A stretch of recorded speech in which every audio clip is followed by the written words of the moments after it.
জয় পাগল চাঁদ, সকলকে প্রণাম।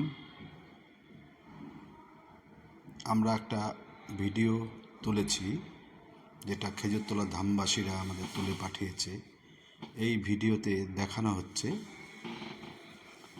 যে আমাদের বাগনাপাড়ার যে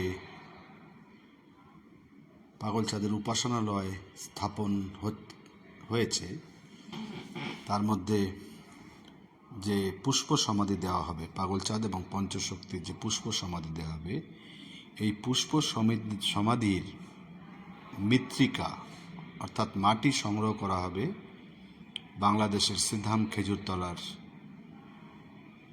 পাগলবাড়ি থেকে। আপনারা দেখছেন পাগলবাড়ির সমস্ত ভক্তরা উপস্থিত হয়ে, যারা সেই সময় পাগলবাড়িতে ছিলেন, অনেকে ছিলেন না, তারা উপস্থিত হয়ে, আমি তাদের মধ্যে দেখতে পাচ্ছি একজনকে, সে হচ্ছে জ্যোতির্ময় পাগল, সুনীল পাগলের স্ত্রী শ্রদ্ধেয়, আর পঙ্কজ পাগলের স্ত্রীকে দেখতে পাচ্ছি, নমিতা পাগলি। এছাড়াও আমরা দেখতে পাচ্ছি আমাদের সঞ্জীব পাগল, শ্রদ্ধেয় সঞ্জীব পাগল। একটা পিতলের কলস নেওয়া হয়েছে, সেই কলস নিয়ে তারা কাচারি দালানের পাগলচাঁদের যে সমাধি আছে, সমাধি ক্ষেত্র, সেই সমাধি ক্ষেত্রের উপরে সেই কলসটা রেখে তাকে পূজন করে পাগলচাঁদের কাছে অনুমতি চাওয়া হচ্ছে যে হ্যাঁ পাগলচাঁদ, আমরা এই পুণ্যভূমির থেকে মাটি সংগ্রহ করে বাগনাপাড়ার উদ্দেশ্যে নিয়ে যাব। তুমি আমাদের শক্তি দাও, শ্রদ্ধা দাও, ভক্তি দাও, আমরা যেন এই মাটি, পুণ্য মাটি, সেই মাটি যেন সংগ্রহ করে আমরা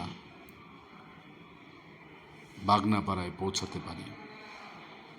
অন্য দেশ থেকে এই দেশে আসা খুবই কঠিন ব্যাপার, তাও তারা উদ্যোগ নিয়ে এই মাটি আজকে সংগ্রহ করছেন। যারা যারা পাগলবাড়ির ভক্তরা উপস্থিত ছিলেন, তারা এই কাজটা করছেন। পাগলচাঁদ কর্মে বিশ্বাসী, তা পাগলচাঁদের বাড়ির অনেক ভক্তই তারা বিদেশে, দেশের বিভিন্ন প্রান্তে আছেন, তারা উপস্থিত হতে পারেননি। আমরা সবাইকে জানানোর চেষ্টা করেছিলাম, তো যাই কজন উপস্থিত ছিলেন তারা উদ্যোগ নিয়ে এটি করেছেন। বয়োজ্যেষ্ঠ যে সুনীল পাগল, তার স্ত্রী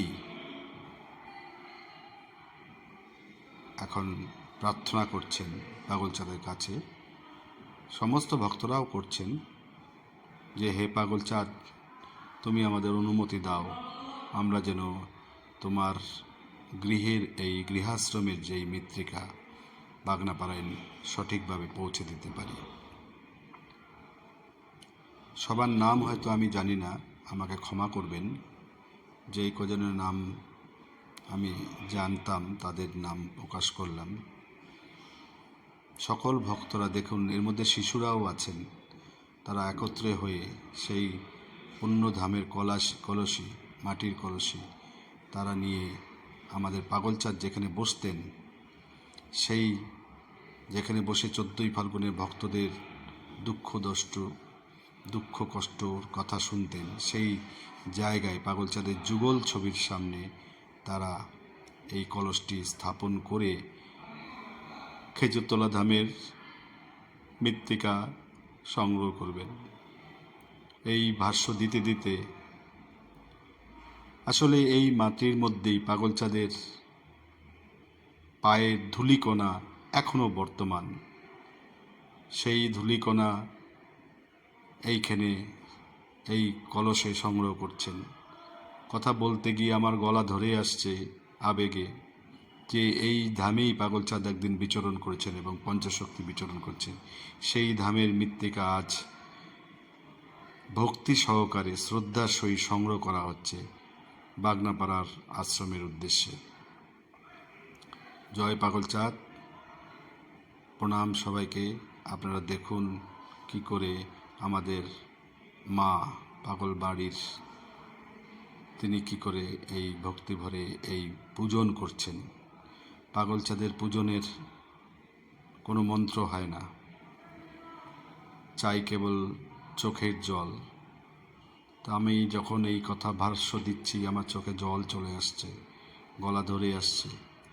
আশ্রম অনেক জায়গায় প্রয়োজন, প্রত্যেকটা জেলায়, প্রত্যেকটা মহকুমায়, প্রত্যেকটা গ্রামে পাগলচাঁদের আশ্রম প্রয়োজন।